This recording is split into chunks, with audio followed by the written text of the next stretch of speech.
बहन, ये क्या अनर्थ हुआ? हुआ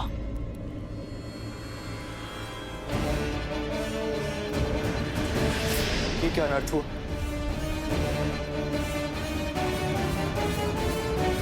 भैया, प्रहार हुआ है भैया।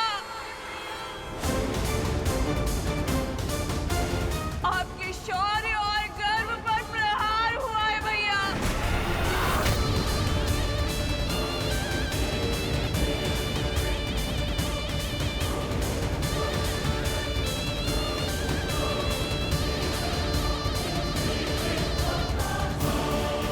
जिस बहन ने आपके लिए अपने पति को खो देने का शौक तक नहीं मनाया,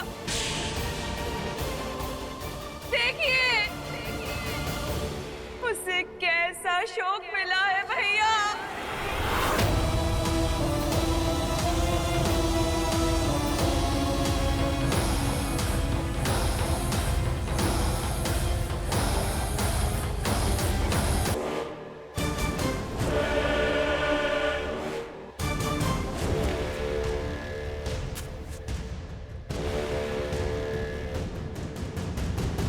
भैया,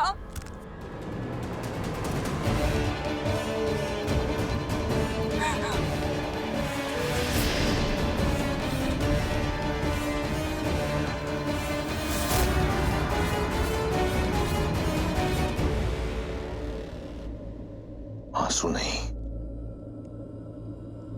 उत्तर चाहिए मुझे, उत्तर चाहिए मुझे। वो नाम, वो नाम, वो नाम चाहिए, वो नाम चाहिए जिसने लंकेश की बहन के सम्मान और लंका के स्वाभिमान पर प्रहार करने का दुस्साहस किया है।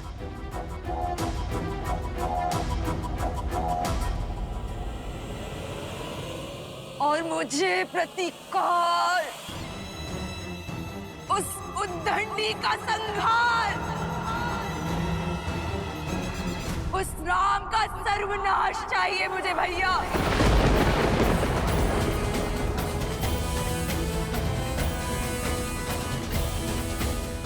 क्या दोष था मेरा, एक माँ का, जो अपने पुत्र की खोज में भटक रही थी? क्या दोष था मेरे शंभू का, मेरे पुत्र का, जो बिना किसी भूल के मृत्यु दंड का भागी हो गया भैया।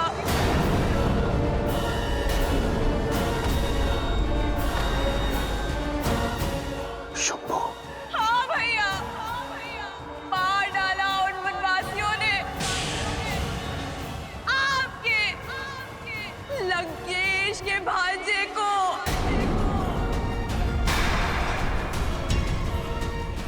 मेरे रूप के साथ साथ मेरी आत्मा भी छलनी कर दी उन लोगों ने भैया। जब दंडक में ये सब हो रहा था तो क्या कर और दूषण मौन थे? नहीं भैया, वो मौन नहीं थे, किंतु अब वो सदा सदा के लिए मौन हो गए हैं भैया।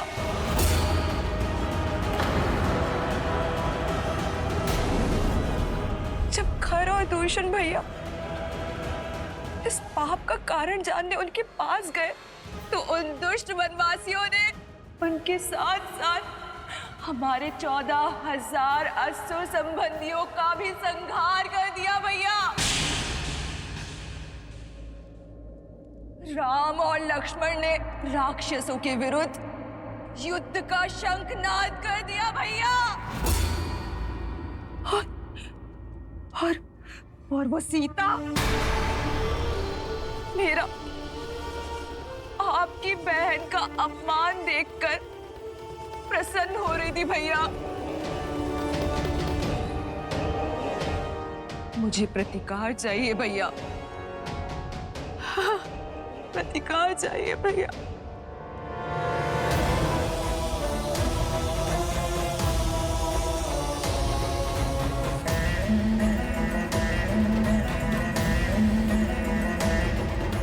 तुम्हें प्रतिकार से पहले की आवश्यकता है, शूर्पणखा। 'प्रतिकार से पहले उपचार की आवश्यकता है शूर्पणखा। इससे पहले कि तुम्हारे मन के घाव भरे, आवश्यक है कि तुम्हारे शरीर के घाव भरे। हमारे राजवैद्य सुसैन अपनी चिकित्सा से तुम्हारे रूप को पुनः लौटा देंगे।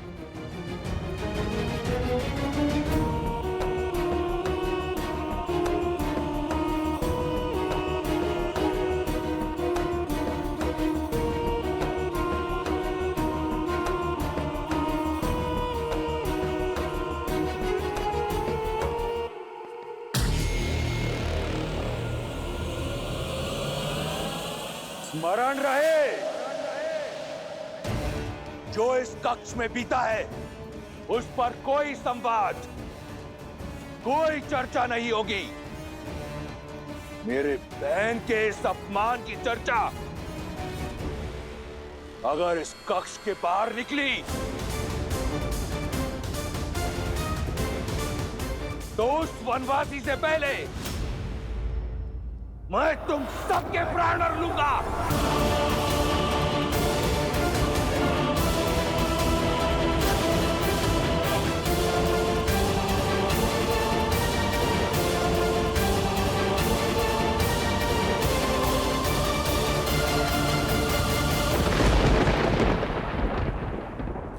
तुम लंका के सर्वश्रेष्ठ गुप्तचर हो। मैं चाहता हूं कि तुम शीघ्र अतिशीघ्र दंडक जाओ और 3 वनवासियों के बारे में पता करो, राम, लक्ष्मण और सीता। वो उस वन में क्या कर रहे हैं, उनका उद्देश्य क्या है, मुझे सूक्ष्म विवरण चाहिए। मैं सब कुछ जानना चाहता हूं। जैसी आज्ञा लंकेश।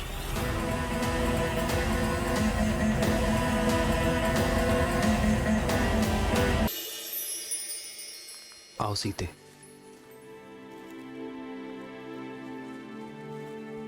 हम कहाँ जा रहे हैं आर्य? कल जो हुआ उसके बाद तुम्हारे मन में उपजे भय से मैं परिचित हूं सीते।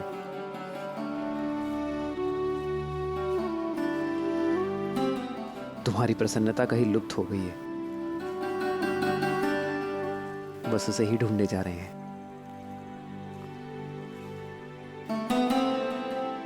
और मुझे विश्वास है कि अपनी सीते की प्रसन्नता में ढूंढ लूंगा। आओ।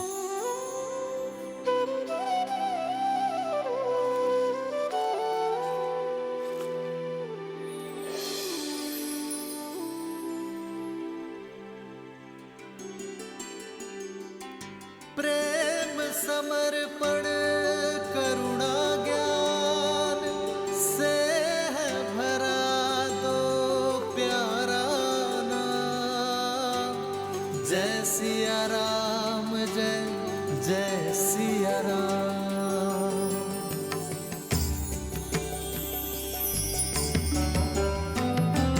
राम है लोचन, सीता दृष्टि, राम है अद्भुत।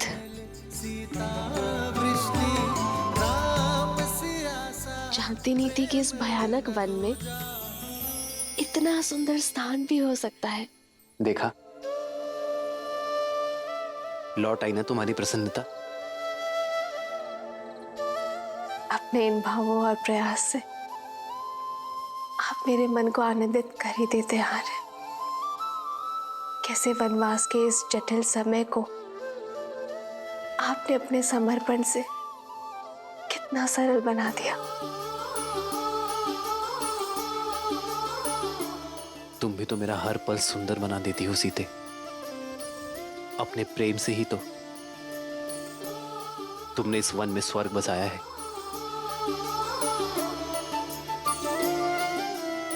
मेरा ये कर्तव्य है कि कभी कभी इस ऋण को चुकाने का प्रयास करो।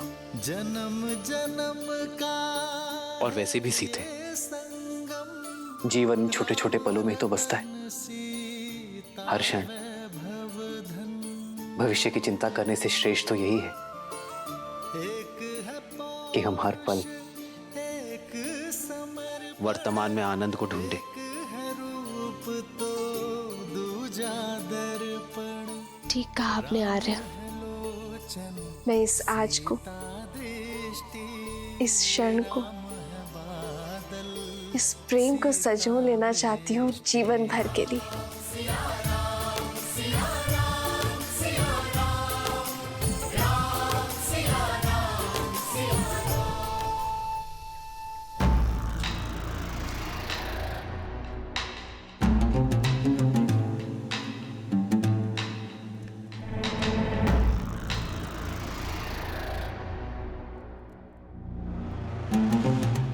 तुमने जो सभा में कहा वह अधूरा सत्य था।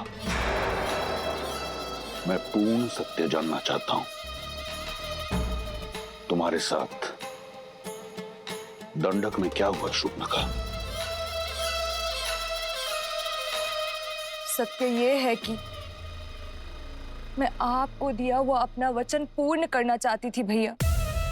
संसार की हर सबसे सुंदर वस्तु का स्वामी है मेरा भाई, परंतु यदि संसार की सबसे सुंदर स्त्री उसके पास ना हो तो ये गर्व अधूरा है भैया। और उसी को पूर्ण करने के लिए मैं सीता के हरण के लिए गई थी और मेरा पुत्र शंभु मेरे इस उद्देश्य को पूर्ण करने के लिए मेरे साथ गया था, परंतु उस राम ने मेरे पुत्र के प्राण हर लिए और मुझसे मेरा मान। अपने भाई के लिए संसार की सबसे सुंदर स्त्री को लेने गई थी, परंतु अपना सौंदर्य खोकर लौट आई। किंतु मैं हार नहीं मानूंगी भैया। रूप गया तो क्या, परंतु मैं वचन नहीं जाने दूंगी। फिर से स्वस्थ होकर मैं फिर जाऊंगी, या तो उस राम का अंत करके सीता को अपने भाई लंकेश को सौंपूंगी, या तो फिर उसके हाथों मारी जाऊंगी। अपने भाई के आनंद के लिए कुछ भी करने को सज हूं मैं। तुम्हें कुछ करने की आवश्यकता नहीं। उस वनवासी के साथ क्या करना है वो मार्ग मैं निकालूंगा। लंका और लंकेश के सम्मान को पुनः लौटाने का केवल एक ही मार्ग है भैया, राम का वध और सीता का वरण।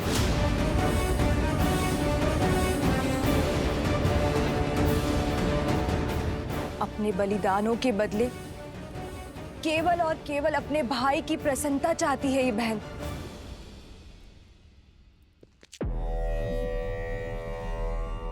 तुम्हें न्याय मिलेगा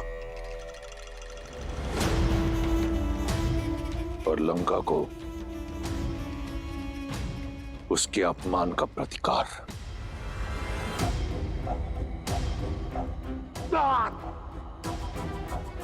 जो तुम्हारा नहीं है उसे पाने की लालसा छोड़कर जो है उसी में संतुष्ट रहना सीखो।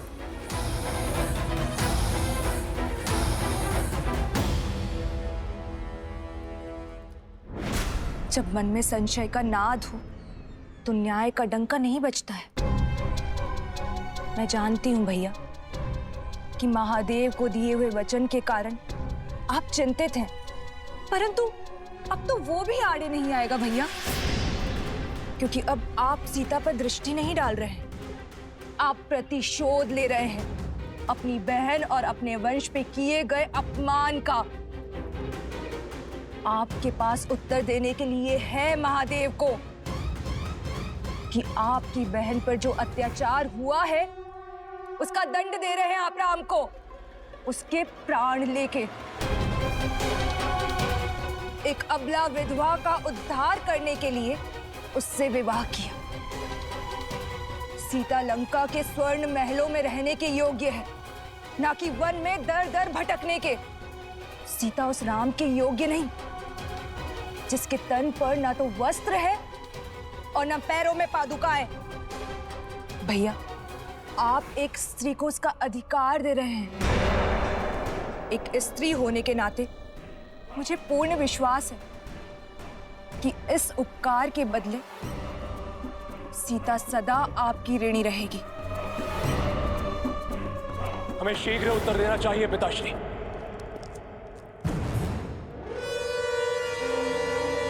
ये प्रहार हमारी कुल की गरिमा पर हुआ है।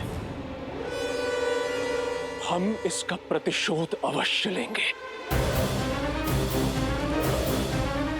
अब आज्ञा दीजिए पिताश्री, मैं अभी इसी क्षण अपनी सेना को लेकर प्रस्थान करता हूं और राम को उसके किए का दंड देकर आता हूं।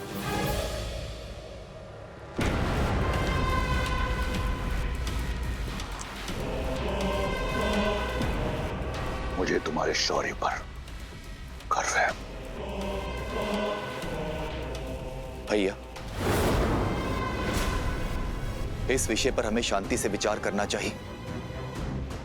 राम साधारण मनुष्य नहीं लगते। ताड़का, महाकपाल, राज जैसे असुरों का अंत किया है उन्होंने। उन्हें हराना सरल नहीं होगा भैया।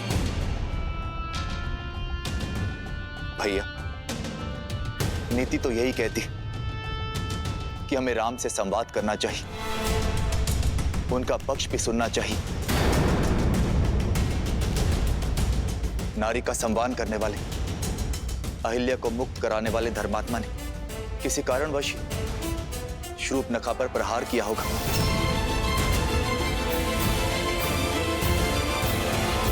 नीति ये नहीं कहती कि तुम उस राम को धर्मात्मा कहो। मूर्ख।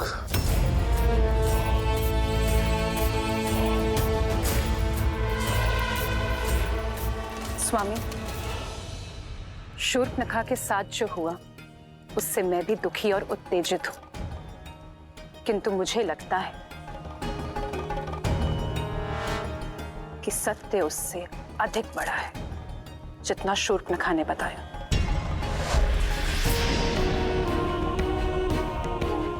कई ऐसे प्रश्न हैं जिसका उत्तर ही नहीं है। श्रेष्ठ ये होगा कि अब सारी घटना का विस्तार से पता करें और फिर कोई निर्णय लें।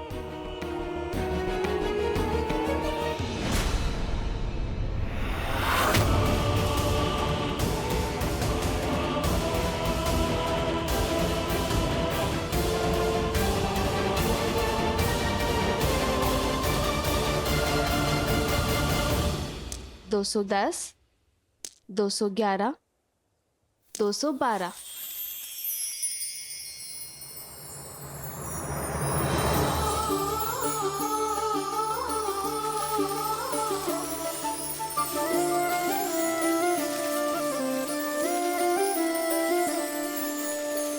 जन्म जन्म का है ये संगम, राम रतन सीता वैभव धन।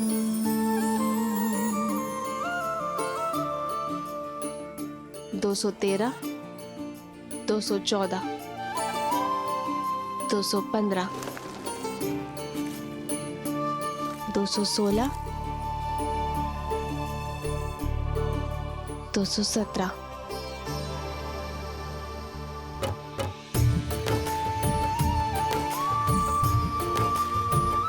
ऐसे किस विशेष कार्य में डूबी हो सीते कि इन सुंदर पुष्पों और राम को ही अनदेखा कर दिया? भविष्य में झांकने का प्रयास कर रही, गिन रही हूं कि हमारे वनवास में कितने दिन शेष हैं।